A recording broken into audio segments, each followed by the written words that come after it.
Assalamualaikum warahmatullahi wabarakatuh. Saya Aisy Maimunah, mahasiswi KPI semester 6.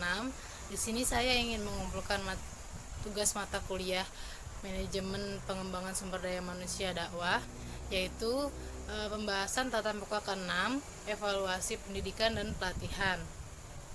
Evaluasi pendidikan dan pelatihan disebut juga diklat, yang secara sederhana dapat didefinisikan ya sebagai upaya untuk meningkatkan pengetahuan atau knowledge, keterampilan atau skill, dan juga sikap atau attitude, yang disingkat menjadi KSA atau juga disebut kompetensi.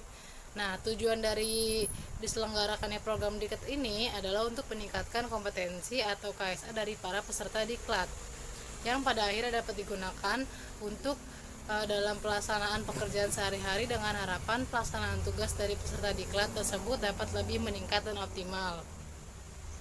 Kegiatan ini tujuannya adalah untuk mengetahui telah dicapainya atau bagaimana pengaruh program pelatihan terhadap perubahan KSA, dikenal dengan istilah evaluasi diklat.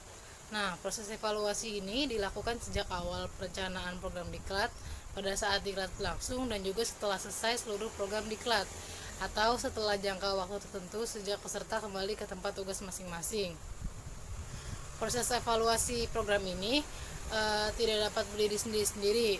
Proses evaluasi diklat yaitu proses yang berkesinambungan mulai dari perencanaan diklat, persiapan diklat, menetapkan peserta, jadwal fasilitas, serta alat bantu pembelajaran lainnya, sampai pada kegiatan evaluasi diklat itu sendiri. Bahkan ada yang mengatakan bahwa proses evaluasi diklat akan berhasil jika proses diklat secara keseluruhan berjalan dengan baik, mulai dari tahap awal sampai berakhirnya proses belajar mengajar. Menurut Kirkpatrick, proses evaluasi diklat yaitu salah satu kesatuan proses mulai dari perencanaan sampai pada pelaksanaan program yang terdiri dari 10 tahapan. Yang pertama, menentukan kebutuhan, yang kedua menetapkan tujuan, yang ketiga menentukan isi materi, yang keempat memilih peserta pelatihan, yang kelima menentukan jadwal pelatihan, yang keenam memilih fasilitas atau sarana pelatihan yang paling sesuai, yang ketujuh memilih pelatih yang paling sesuai, yang kedelapan memilih dan menyiapkan alat bantu audio visual, yang kesembilan koordinasi program pelatihan, dan yang ke-10 evaluasi program pelatihan. Pembahasan selanjutnya yaitu prinsip evaluasi pendidikan dan pelatihan atau diklat. Prinsip dari evaluasi diklat adalah melakukan evaluasi terhadap keseluruhan proses kegiatan diklat dari awal sampai akhir. Contohnya yaitu pada tahap pertama menentukan kebutuhan. Maka evaluasi diklat yaitu untuk melakukan evaluasi tahapan pertama, apakah kebutuhan dari peserta sudah sesuai dengan program yang diberikan.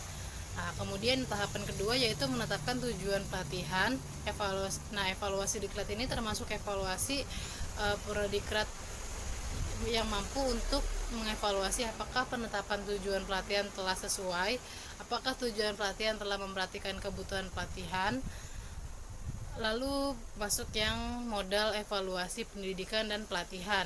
Di sini menurut Kirkpatrick lagi yaitu dia menggunakan model the four levels dalam melakukan evaluasi. Yang pertama, level pertama yaitu reaksi, yaitu mengukur bagaimana peserta pelatihan bereaksi terhadap program pelatihan.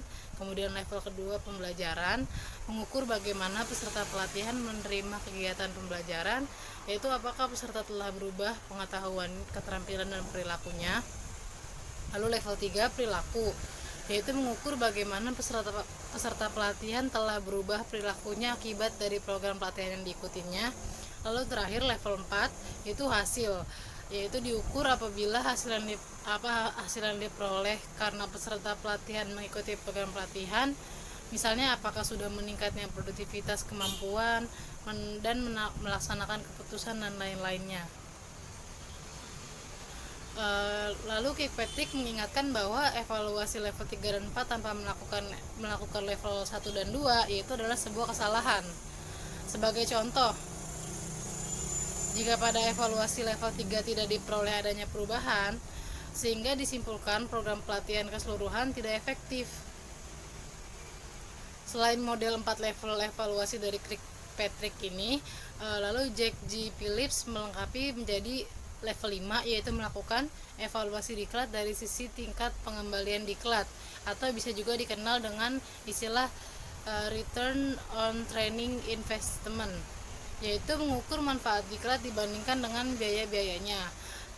Dia juga mengingatkan bahwa ada banyak hal yang dapat diukur dan ada banyak pendekatan yang dapat digunakan untuk mengukur dan mengevaluasi aktivitas sumber daya manusia, termasuk di dalamnya aktivitas diklat.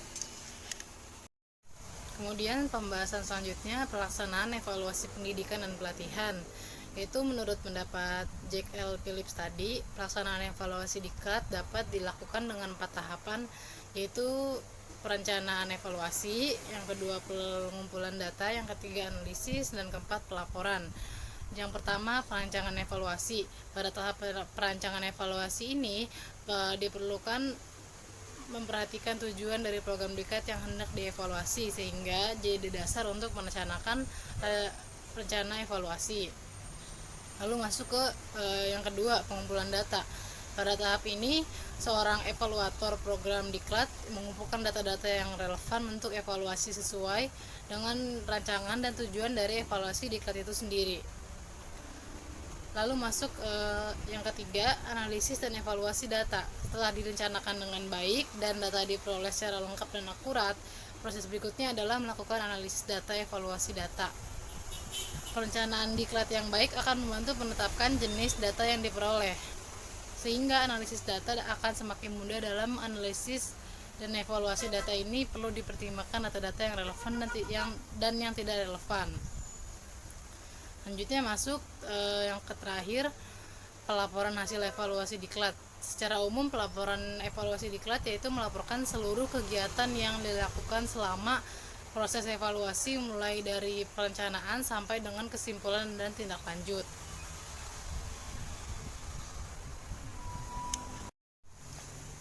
Kemudian tindak lanjut. Pada umumnya evaluasi diklat tidak dapat dilakukan hanya sekali praktik saja. Yang terbaik adalah melakukan beberapa kali evaluasi diklat.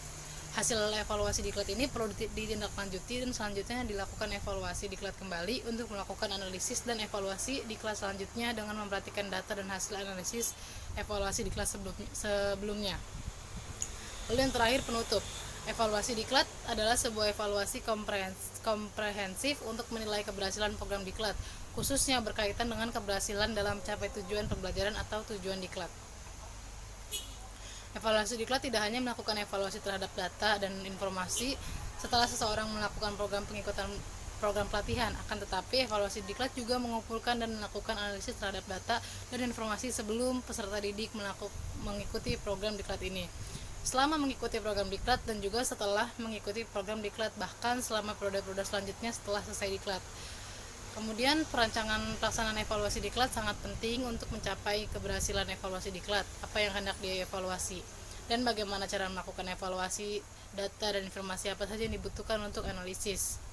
Evaluasi diklat ini juga pada akhirnya digunakan untuk mengambil keputusan apakah program pelatihan ini bermanfaat apa tidak, apakah program pelatihan ini akan lanjut atau tidak, hal apa saja yang dapat diperbaiki dari program pelatihan yang sudah ada jika ingin lanjutkan kembali. Keberhasilan evaluasi diklat yaitu akan membantu lembaga diklat untuk meningkatkan kualitas penyelenggara diklat secara keseluruhan. Mungkin hanya ini yang dapat saya sampaikan, kurang lebihnya mohon maaf. Wassalamualaikum warahmatullahi wabarakatuh.